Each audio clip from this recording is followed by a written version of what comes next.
एक डॉक्टर ने खुदकुशी करी, उसके मरने से पहले के जो बयान हैं वो रिकॉर्ड पर हैं। उसके बावजूद भी सरकार ने इतने दिनों तक कार्रवाई नहीं करी। उसके विरोध में उस डॉक्टर के परिजन और सब कार्यकर्ता बैठ के न्याय की मांग कर रहे हैं।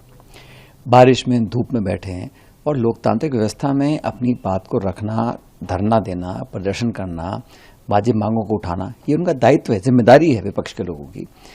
और जब कल देर रात जाके मामला सुलझा, विलंब के बाद, उसके बाद इस प्रकार की द्वेषपूर्ण कार्रवाई करना मैं समझता हूँ गलत है।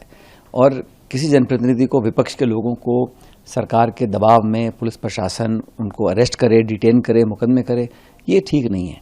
मुझे लगता है कि संवाद से जब मामला निकल गया, समाधान हो गया, तो इस प्रकार की कार्रवाई अनुचित है। लेकिन अगर शासन में बैठे लोगों को लगता है कि विपक्ष के लोगों को हम डरा के, धमका के, हिरासत में लेके उनके मनोबल को कमज़ोर कर सकते हैं, तो ऐसा बिल्कुल नहीं है। और विधायक हैं, जो मौजूदा विधायक हैं, उन पर पुलिस कार्रवाई कर रही है, लोगों को डिटेन कर रही है, दबिश कर रही है। इस प्रकार की कार्रवाई ठीक नहीं है। प्रदेश में सर कानून व्यवस्था को लेकर भी आपने सवाल खड़े किए थे, किस तरीके आपको लगता है कि ये सुधार हो सकता है?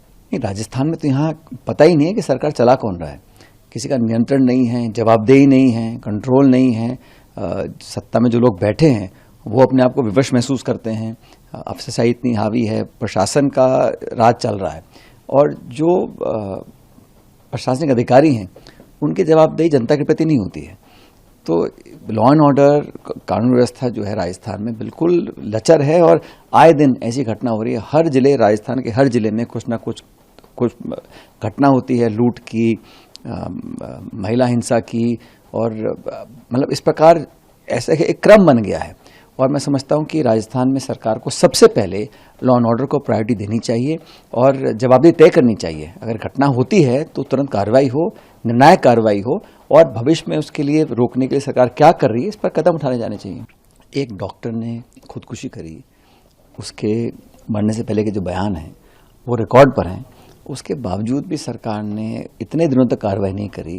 उसके विरोध में उस डॉक्टर के परिजन और सब कार्यकर्ता बैठ के न्याय की मांग कर रहे हैं। बारिश में, धूप में बैठे हैं और लोकतांत्रिक व्यवस्था में अपनी बात को रखना, धरना देना, प्रदर्शन करना, वाजिब मांगों को उठाना, ये उनका दायित्व है, जिम्मेदारी है विपक्ष के लोगों की। और जब कल देर रात जाके मामला सुलझा, विलंब के बाद, उसके बाद इस प्रकार की द्वेषपूर्ण कार्रवाई करना मैं समझता हूँ गलत है। और किसी जनप्रतिनिधि को, विपक्ष के लोगों को सरकार के दबाव में पुलिस प्रशासन उनको अरेस्ट करे, डिटेन करे, मुकदमे करे, ये ठीक नहीं है। मुझे लगता है कि संवाद से जब मामला निकल गया, समाधान हो गया, तो इस प्रकार की कार्रवाई अनुचित है। लेकिन अगर शासन में बैठे लोगों को लगता है कि विपक्ष के लोगों को हम डरा के, धमका के, हिरासत में लेके उनके मनोबल को कमज़ोर कर सकते हैं, तो ऐसा बिल्कुल नहीं है। और विधायक हैं, जो मौजूदा विधायक हैं, उन पर पुलिस कार्रवाई कर रही है, लोगों को डिटेन कर रही है, दबिश कर रही है। इस प्रकार की कार्रवाई ठीक नहीं है। अगर आप ये वीडियो YouTube पर देख रहे हैं तो हमारे चैनल को सब्सक्राइब करें और बेल आइकन को दबाना ना भूलें। अगर आप Facebook पर ये वीडियो देख रहे हैं तो हमारे पेज को लाइक करें।